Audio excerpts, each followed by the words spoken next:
निजे सीना बंची पार्लेनी हेले शरीर दान करी महान हेले संबलपुर साई शरण नंद तांका शरीर को नहीं डाक्टर माने अधिक गवेषणा करबा सह मनुष्य शरीर विषय अधिक जानिपारे जहाँ मानव जातिर कल्याण रे आसिबो। एपरि उद्देश्य मृत पुअर शरीर को बुर्ला भीमसार मेडिकल को दान करछंती संबलपुर वरिष्ठ सांबादिक शिवशंकर नंद और मां शिक्षयित्री मंजरी नंद।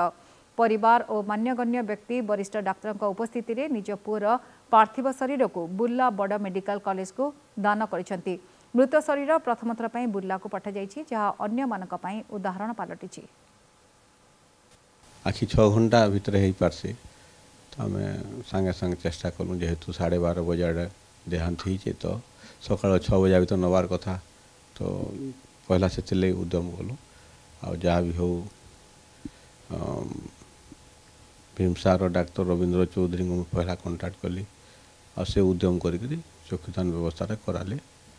आमर इटा जेहेतु गोटे सेरिब्रल पाल्सी एंता रोगी शरीर दान बोधे नहीं होतबा आ एंता रोगी शरीर दान करागले काले बेटर जानी पारबे पढ़ी पारबे डाक्तरी छात्र माने जे काना ब्रेन रे काना होउछि जेंतिले कि लोके ई प्रकार इन्फेक्शन रा आक्रांत होउछन।